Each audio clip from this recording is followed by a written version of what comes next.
Our Gospel reading today finds Jesus once again having offended the religious authorities, this time through his outspoken words concerning purity and defilement, and therefore needing to quickly leave the town for a more secure location to escape any premature violence that might come his way. Jesus headed northward along the borderlands of the territory of Tyre and Sidon, whilst remaining within the Holy Land. Whilst there, a woman came out away from those borders and approached him. What follows is a story often viewed as a troubling embarrassment. Jesus ignores a foreign woman when she seeks help. Then he appears to exhibit racism and insensitivity to her suffering as he insults her in public, only to heal her daughter after the mother demonstrates a willingness to be publicly humiliated. St. Matthew does not clean up this story. Instead, St. Matthew gives us a very human Jesus. When Jesus entered into the region, the Canaanite woman very quickly comes out to greet him. Clearly, this woman had heard of and has prior knowledge of Jesus. The use of the term Canaanite is interesting because by the time of Jesus, people were no longer called Canaanites. The country didn't exist. But by identifying her with her cultural or ancestral roots as a Canaanite, she is shown to be a descendant of the ancient race of Israel's enemies. As she comes along, she persistently cries out for God's mercy and for help from Jesus. The woman hails Jesus as the Son of David, begs his mercy, and entreats his power over a demon that has severely possessed her daughter. Her recognition is all the more remarkable because the disciples had been quite slow in recognizing Jesus as the Son of David. And it is only after he walked on the sea that they recognized Jesus as the Son of God. This woman somehow realized who he was, not just as a random healer traveling around, but also as a rightful king and Messiah. She did not bring her daughter with her, nor did she cry out for Jesus to go back to her home with her. It would appear that she believed Jesus, upon hearing her agony, would simply be able to heal her daughter. What more faith could Jesus have asked for? All the conditions he usually required were present in this woman. But although he was usually inclined to answer such requests swiftly and with joyful answers, he has no words for this woman. There is no mercy, there is no compassion. Here is a Jesus silent to a sufferer's cry.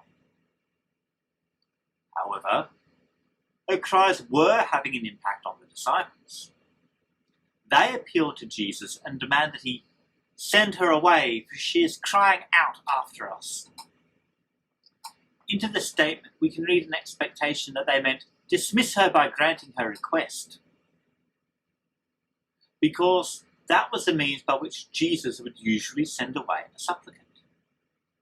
Though their thoughts are more for themselves than for her, for they did not like the noise she was making. Perhaps they feared it might defeat Jesus' purpose of being there to remain secret and hidden. Either way, what they truly wanted was Jesus to get rid of the petitioner, and Jesus granting her request was a means to do this. Jesus pauses and tells them that he has come only for the lost sheep of the house of Israel. In his response, there is no hint that her distress even touched a chord of sympathy within him. But this pause in them walking was enough for her to get close enough to kneel before him. Such an action is one befitting a king, and we see it play out a few times in the Gospel according to St. Matthew. The Magi are the first to offer worship to Jesus in this way. The unrepentant slave bows before the king in the parable of the unforgiving servant. And later in this Gospel, the mother of James and John will kneel before Jesus as a king of a kingdom. For the woman to treat Jesus in this manner is well in keeping with her earlier declaration of Jesus as the Son of David. But kneeling is also a recognition of power. There is a connection between those who kneel before Jesus and the healings that Jesus performs. A leper kneels before Jesus and asks to be made clean. A ruler kneels and asks for his daughter's healing. At the end of this gospel, when the resurrected Lord Jesus appears, the disciples will also bow before him. This woman kneels before one whom she recognizes as having authority not only to sit on the throne of David, but who also has power over the demon possessing her daughter. Lord, help me. But instead of tenderness and pity, Jesus will respond to her with words that cut like swords. They're cold. The words are unfeeling. They're sharp. They are intentionally designed to cut. Jesus answered, "It is not right to take the children's bread and throw it to the dogs." The salvation provided by Jesus is for the Jews, who are termed the children of the kingdom. And it is not right to cast it to canarios, the little dogs, to the whelps, such as the Gentiles were reputed to be by the Jewish people. But the woman is not put off. She's obviously bright and immediately takes his words and uses them back on him. She does not enter into a caveat against the analogy, but accepts it wholly and only asks him to carry out his own metaphor. "Yes, Lord, I am one of the dogs, but even the dogs eat the crumbs which fall from their master's table." This woman believes that just a crumb, a mere scrap, he might throw in her daughter's direction will cure her of the demon. Here we reach the climax of this story. This woman is not put off or dissuaded, and against all the signs of apparent hopelessness, she doggedly stood her ground, persistently seeking Jesus' intervention. By admitting that she was a dog and pleading her claim on that footing, she was also arguing that she was part of the household, because one would throw their bones and food scraps to the little dogs that lived with the family. And therefore, because she has shown herself to be one of the household, she was not asking Jesus to transfer his ministry to Gentiles. But here Jesus is, he has come near. A feast has been provided to the children of Israel, and a crumb has fallen right there, in that moment, in his brief visit.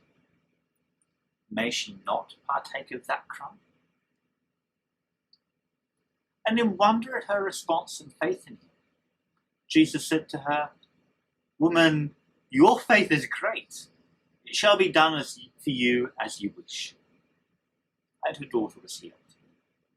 It may be of interest to note that whilst Jesus has chastised his disciples for their little faith a few times previously in the Gospel of Matthew, this is the only time that Jesus states someone to have great faith. After this episode, Jesus will again be on the shores of the lake, seeking seclusion that will be interrupted by a crowd bringing the lame, the blind, the crippled, the dumb, and many other sick people, whom they will place at Jesus' feet with little ceremony and little petitioning for his help. But the same grace for which the Canaanite woman had needed to plead so hard will flow once again almost unasked. What about for us today? Like the story of the woman who, as an outsider, experienced God's mercy, we too should be challenged by any narrow tradition that would want to restrict God's mercy and kindness to a chosen few. We are called to ponder and to seek new ways of seeing other people, especially in places where we may not have seen them as people, and be open to new understandings of where the boundary of God's mercy and kindness lies. Perhaps this gospel reading is an offer for us to go out and say to people who are not our own, "We are here when you want us," without judgment, fear, or favour.